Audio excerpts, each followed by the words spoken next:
Does your dentist say words to you that make you feel weird, scared, and afraid? Well, it's not your dentist's fault because they went to dental school, and in dental school, we are taught to talk really, really weird. You may have a hygienist as well. She's also taught to talk really, really weird. My name is Dr. Paul Goodman, Dr. Nacho, and I am helping dentists and hygienists everywhere not talk weird.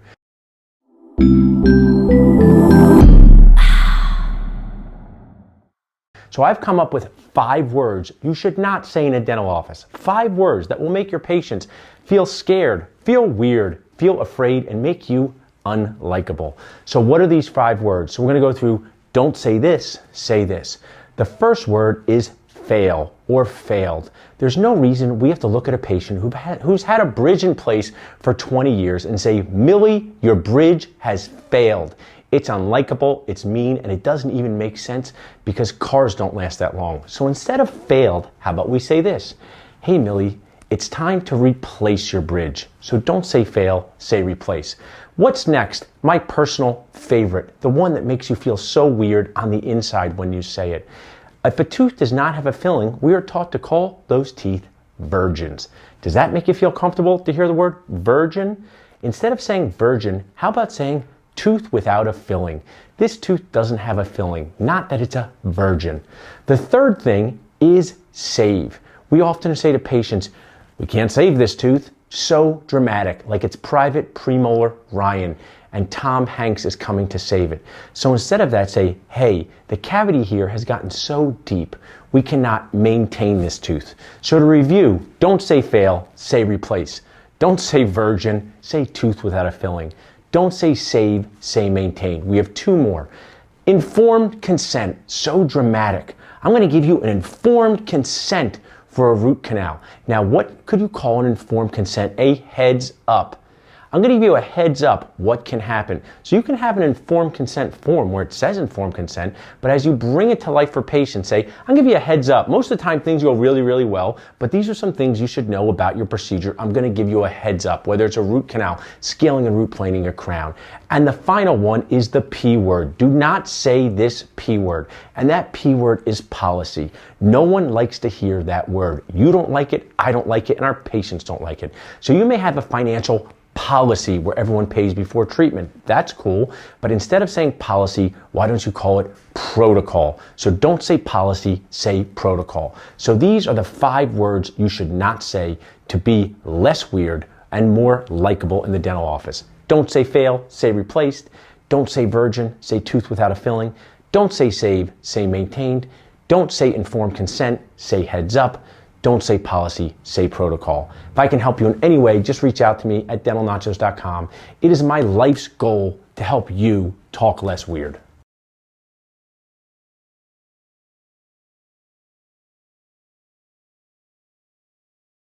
You're ready. Give me some sort of either a sign like this and I'll go. We are taught to talk really, really weird. Virgins. Private Premolar Ryan and Tom Hanks is coming to save it. Really, really weird. Dentistry and being a dentist is under attack. Declining insurance reimbursement, an isolating field, and a lot of daily dentisting stress. I've created the Dental Nachos Supreme CE on TV to help with all of that. It is 24 episodes of amazing CE that you can watch on your couch and earn live CE. If you miss an episode, you can DVR it and watch it over and over the entire year and get self-study CE. I really want to create something special to bond us all together. I would love if you would register for the Dental Nachos Supreme CE on TV and be part of it this year. And I know my dentist people, sometimes you're worried, what if it's not so great? It comes with a Nacho money back guarantee. Watch 12 episodes, and if you do not like it for any reason, we will give you a full refund. But I know you're going to love it because we're going to help make you a happier, a more productive, and less stressed dentist. To join, reach out to us at supreme@dentalnachos.com. Do you need a dentisting coach? Someone to help you get to the next level. Is this your level and you want to get to the next level? What's wrong with your level? Your level stinks. What if you think you're on the best level? There's no such thing as that. If you even think you're on the best level, that's one of the limitations of your life. you can always get to the next level. I had a client once giving 110%. That stunk. I got him to use 114%. I don't know if that's how math works, but I can help you. I had one client who was so successful, he had a private jet. After working with me, he's now like Gary Vee, he wants to buy the New York Jets. My name is Dr. Paul Goodman, and all of that is total nonsense. I am a normal dentist coach. I'm a dentist myself. I help dentists buy practices, find jobs, hire their first associate, and most of all, just be happier, less grumbly in their dentisting life. Is like if we fed Mr. Grumbly Nachos. If you reach out to us at dentalnachos.com or email us at salsa@dentalnachos.com, we have so many toppings to help you build your morale, make more money, deliver better patient care, and most of all, just be happier each day. So reach out to us at dentalnachos.com. I would love to help you.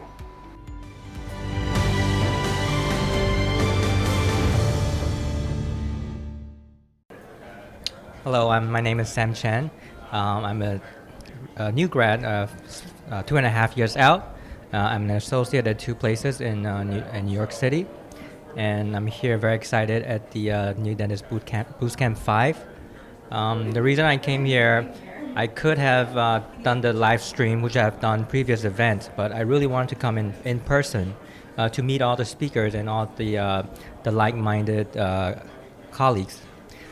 Sharing, and I think that's what I get the most out of is in-person event. So I was able to meet a lot of people at the social event yesterday, and it was great. We exchanged numbers, exchanged ideas, and I think that's the best part about in-person CE. My favorite part is actually talking face-to-face to the speakers after the lectures.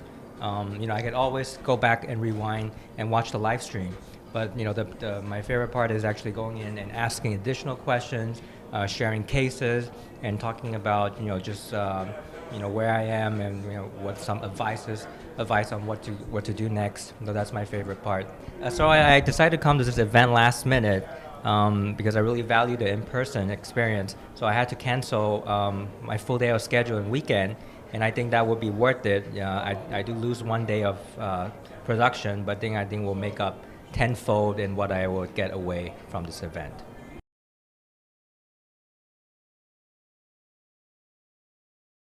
One of the most challenging parts of being a dentist is when your patients refuse x-rays.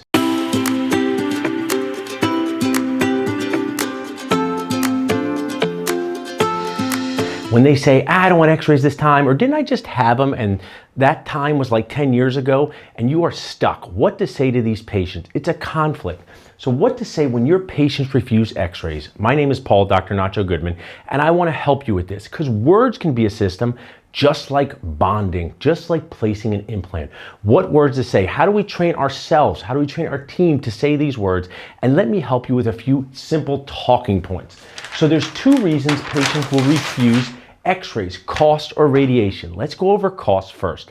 So let's say it's your hygienist. Hygienist says, okay, Mrs. Smith, you're due for your full mouth series of x-rays. And Mrs. Smith says, I don't want x-rays, no x-rays for me. I don't want x-rays.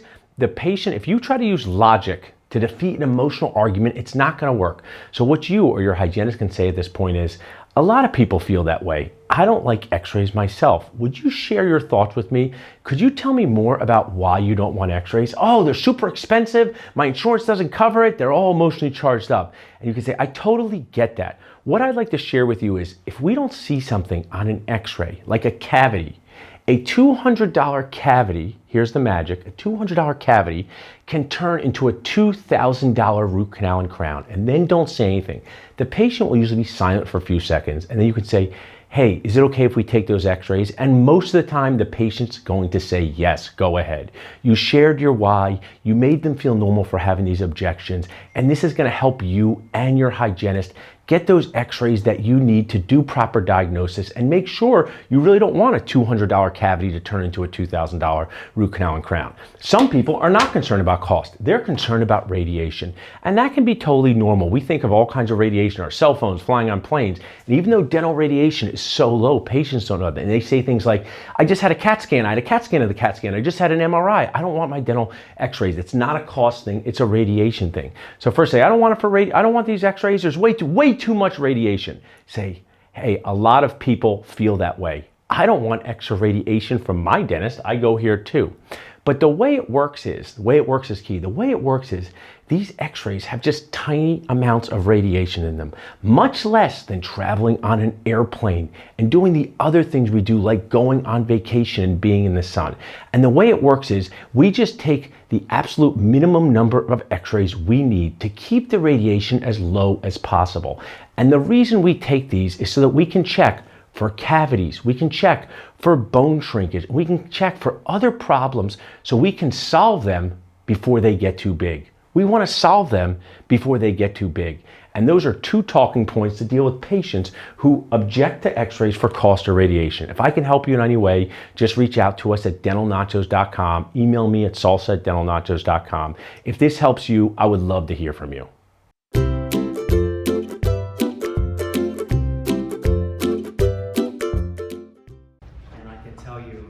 I took that to my practice on Monday morning, and I was rocking case acceptance. My case acceptance went from 50% to 90% just by using those magical words that Paul Goodman shared with me.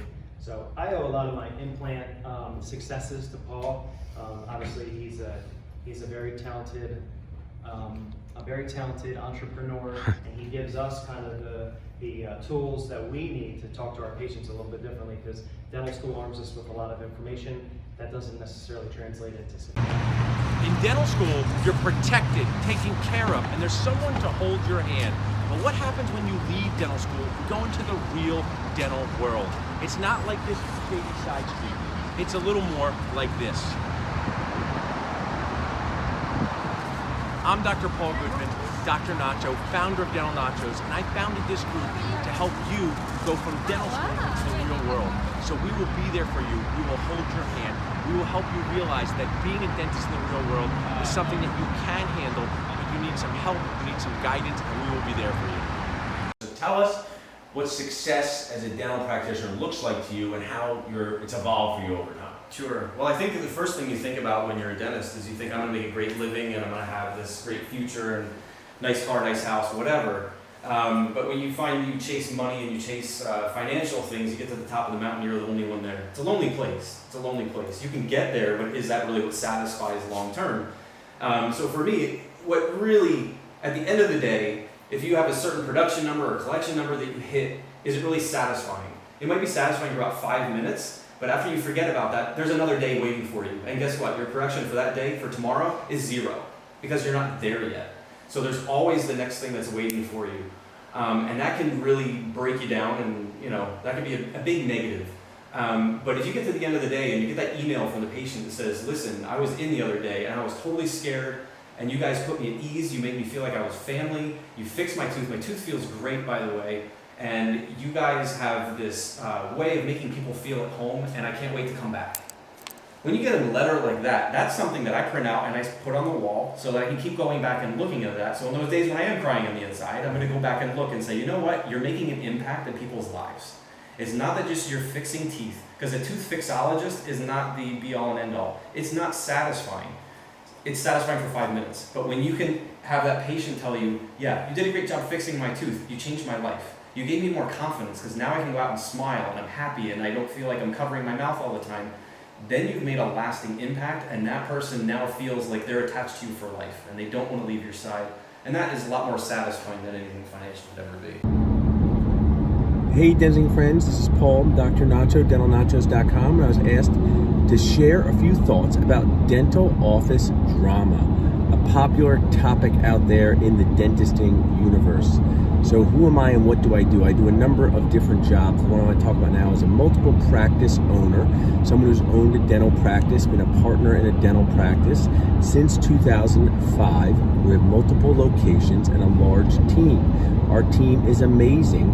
They do an amazing job helping patients, helping the dentist, getting along, but then sometimes they do an amazing job fighting over paper towels and who took the last box of lidocaine, because I know that the other dental assistant got up this morning and it was her goal in life to mess up my life by taking the last box of lidocaine. That type of drama happens in a dental office, and one of the things I want to share is some of this is super normal. People say they treat their team like families. Well, have you ever gone on vacation with your family to a beach house for a week over the summer? How is it on day 5? Are you loving and embracing and being patient with each other? Are you like, I can't believe that person used the last bit of half and half for the coffee? Who is that person? That person is usually me, who uses the last bit of half and half. So what I want to share about dental office drama is create systems. One of my favorite things is everything that matters needs a system, and everything matters, and it's really hard to yell at a piece of paper. So we create a lot of systems based on paper that can be laminated and used over and over again. When you have checklists, one of my favorite books, The Checklist Manifesto, will help you create systems for your practice, from setting up operatories, restocking supplies, tracking lab cases. Tracking lab cases is a huge source of drama and hassle and stress. If you are a periodontist, an endodontist, an oral surgeon, good job.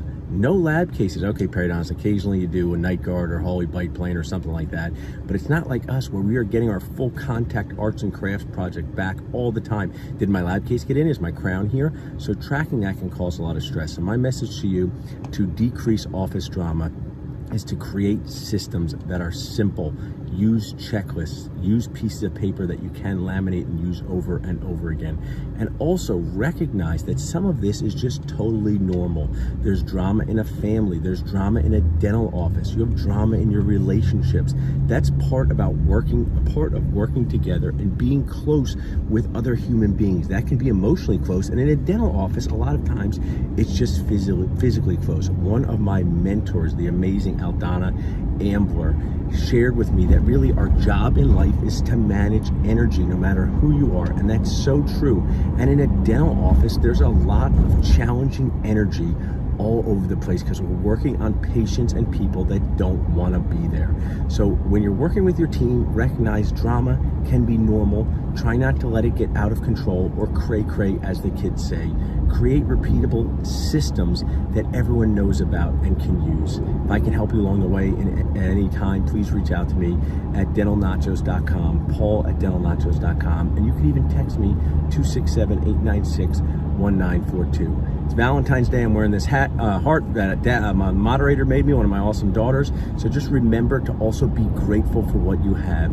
You're out there helping people. It's not easy, this dentisting life. I know it, you know it. So just let's be kinder to each other and create a better dentisting world together for all of us.